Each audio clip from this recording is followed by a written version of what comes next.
were just talking about Nick Robertson getting his debut tonight, and that Columbus series in the bubble. Johnny just said it feels like ages ago. It feels like a long, long time ago. So what should Leaf fans be expecting? What went into this decision, and what should we expect out of Nick tonight? Yeah, I've blocked the Columbus series out of my mind as well. Sheldon and I were talking about this today, and I just said, like, do you consider this as, like, that was a wild card qualifier series? So I said, like, would you consider this his first NHL game? And Sheldon reminded me that he actually played earlier this year in Ottawa when he got hurt, and I was like, general manager of the team should probably remember that, but you stumped me. I didn't remember that either. So yeah, you're not alone. And he said, he said that, remember he got hurt in Ottawa in the third game of the season. So, he's come back from that and gone and played for the Marlies. And really the situation was with the Barabanov trade happening today. Alex, who's been in the lineup the last two games, we had just felt he's played more recently than the other two members up front of the taxi squad who were on the trip, and it's his position at left wing that was coming open, and he's played pretty well for the Marlies. So let him get in here and fire away tonight. All right, Kyle, to the day at hand, trade deadline. Maybe you just walk through whatever the last 3 or 4 days, you had some sort of checklist in your mind or written down on paper, things you wanted to try to accomplish, trying to gauge the market and the costs and your salary cap and everything that has to go into it. How close were you to checking off just about everything on your list? I think you, in the moment, you think you've tried to accomplish everything, and I mean, certain things are going to happen. The team's going to evolve the rest of the year, and we'll look back in hindsight, and I think the goal is to try to look back on it and think we've given the team the best chance. And the things that we outlined going in were just given the situation to bolster our depth in net, and then to bolster our depth up front with a more defensive-minded, right-handed face-off guy that could kill penalties, and that's why Riley Nash came into it. And we had been talking to them, and then he got injured, and just by the confluence of all the different mechanisms of the salary cap and such, that actually made it more enticing for us, and it just worked out well with Columbus on him. And then the key to it was adding a forward with great competitiveness and defensive reliability, but also someone that could drive play and chip in on offense and play up and down our lineup. And that's where Nick Foligno came in, and then Ben Hutton today to bolster our depth on D. So we're fairly happy with how it went, but I think we still have a lot of room to develop in the rest of the year and set ourselves up for the playoffs once all the guys get in and rolling. Hey, Kyle, a year ago and plus at the last trade deadline, things were not so clear for your team. You talked about how it was a Jekyll and Hyde operation. You seemed a little flummoxed about what your team was. So much has changed since then, including, I think, maybe the organizational philosophy about how you build a team. I mean, how would you lay that out? I don't know. I mean, I certainly understood there couldn't be more polar opposites, Dave, in terms of the way that things have gone. I mean, that trade deadline, we were right in the middle of a stretch from January to the end of February where we just, we had a lot of injuries, but we also just really weren't playing well overall. Like I would still have probably had a different mindset going into it if we had injuries, but we were really playing hard and playing well, and I just didn't think that we were. So earlier that month, we had attempted to we added Campbell and Clifford to address things, and then it just sort of our up and down play continued through February. And so it's sort of, you thought the team was talented, but maybe we lacked some other elements. And so in the summer, I think our philosophy in general has not changed, but just, I guess what we feel have been mistakes, and those mistakes fall on me in terms of complementing the talent of the group with what goes around it. And so, we obviously, the core of the group remains by and large the same, but just in terms of developing the competitiveness and the environment in the locker room and the accountability amongst the guys and the types of people that we have has really been the major focus from the off season in through the year here. So, I think the core philosophy is the same, but I just think in lessons learned and my mistakes in the past has been, what type of complementary pieces can bring the most out of our group and push us to another level. And credit to the players. I think one of the key things for me and freeing us up to kind of act and behave the way that we have at this deadline has been that when we had a similar stretch early March, we lost 6 of 7 games. I thought we only had a few of those games where we actually really played poorly. The Saturday night game at home against Winnipeg, and then the following night in Ottawa. And the rest of them, I thought we were playing well. And then the guys stabilized themselves and pulled their way out of it. And I thought that was a really, really positive sign of growth from the group, because that type of thing didn't really happen last season. And so that's sort of been the guiding improvement or development, you might say, that led us to sort of make the moves we made in the last several days. With Kyle Dubas, yourself and Sheldon have been pretty consistent since the end of last year that ultimately you guys are going to go where your best players are going to drag you. Mm-hmm. And you have been compared in your model to that of the Tampa Bay Lightning, which obviously they included a lot of pieces at the deadline and in the previous offseason. But really it was Point, Kucherov, Hedman, Vasilevsky. It was the big boys that dragged them to a cup final and ultimately were triumphant there. That message appears to be getting across. I mean, Austin's been exceptional. Mitch Marner's been absolutely outstanding. You've been getting consistent performances from your top 4, your goaltenders for the most part when they've been healthy.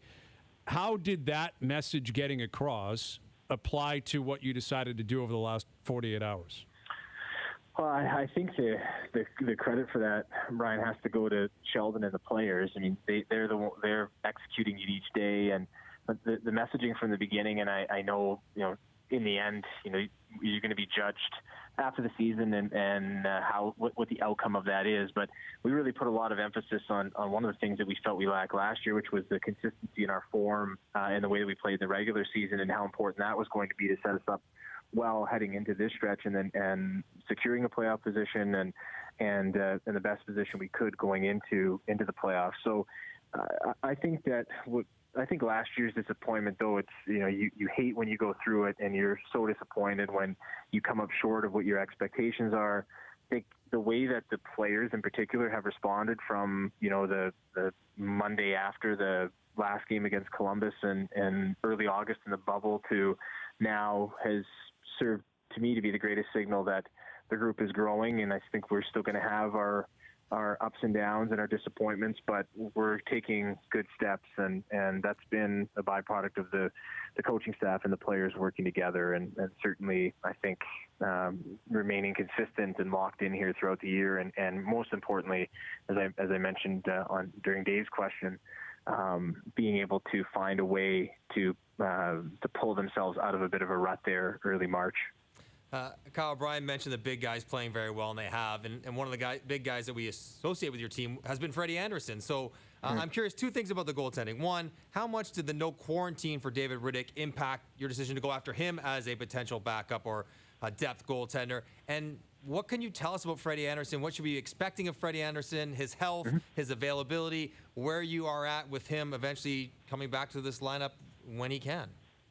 Sure. On the first question, Mike, on Dave, he was the goalie we've gone through the list and what was available and keyed in on him. It just so happens perfectly that he's in Canada and that their team was on their way here to Toronto to be able to face us. So sometimes it works out really well in that way, and we had that with Galchenyuk early in the year as well. Is Dave hitching a ride, Kyle, with Calgary here? Is he jumping on their plane coming here? That's my understanding. That's amazing. Perfect. So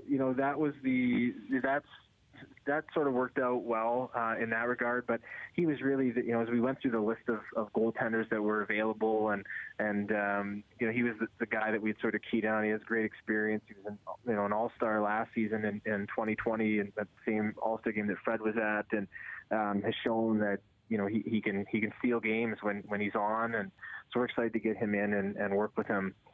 With regards to Fred, the way that we view it is, I know people would like concrete answers, but we view it that he'll be back, but he'll be back only when he's 150% healthy. And the way that Jack has played, and then bolstering the depth with David Rittich, and then also with the way that Michael Hutchison has played when he's been in, it just gives us the breathing room to allow Fred to only return when he's at his best. He came back in he played. He was injured. He came back and played and had a setback, which has caused him to be out now. And thankfully for the play of Campbell and Hutchison, it's allowed us to just really reset and say we need to get him at 100% come playoff time and have him ready to roll, because he's a hugely important member of the club. Okay, I can appreciate you not telling me exactly. I understand what's going on. But, like, are you expecting him at least to return in the regular season at some point, or is that still up in the air? Yeah, I think we're expecting him to return when he's 100%. You did not give me anything, Kyle.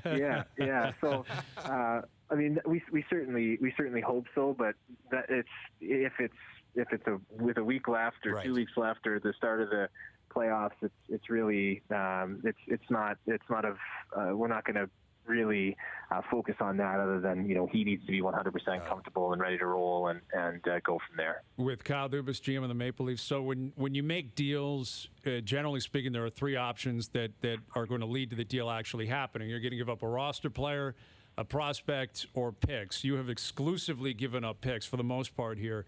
How did you weigh that decision, Kyle, as opposed to either trading someone currently on your roster, one of your higher-end prospects, but deciding ultimately to trade almost exclusively future draft picks?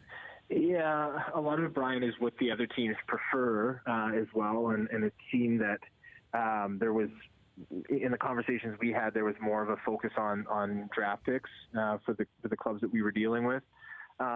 One of our major goals is, if we could, we were trying to get out from today without removing anybody from the room. And I mean, we moved Alex Barabanov to San Jose for Antti Suomela, but otherwise the group remains the same that has been here. And it's got a very close bond. Obviously, this year is such a different year. They spend so much time together, especially on the road, where there's nothing to do. So you're in the hotel and you're abiding by all the guidelines, but that's their only social interaction is with each other and at the rink and at the hotel. And otherwise, they're when we're at home, they're at home if they're not at the rink. So the group has become very, very close, and I didn't really want to tinker with that. And with our prospects, whether it's right or wrong, in the end, we know them, and we've had a lot of them working with our development staff and in our development program already, and was trying to get through it without sacrificing them or having to have them come out, especially on the draft pick side. We had a lot of draft picks, a surplus number of them in last year's draft. So, I know we're pretty scarce in the coming two seasons, but we feel we stocked the system fairly well in October, and we'll just, I think our focus now will be on, I think, any agent or player that goes undrafted in terms of a tryout or free agent situation. We'll have lots of opportunity here. So we'll hope to backfill it that way. And as always, the pick situation has a way of changing itself. Yep, that can fluctuate for sure. Well, it's been a whirlwind leading up to the draft. We appreciate all the content you supplied us. That's our priority, as always, as you know, Kyle. And good luck tonight, tomorrow, the rest of the way, and into the playoffs, and I'm sure we'll do it again soon.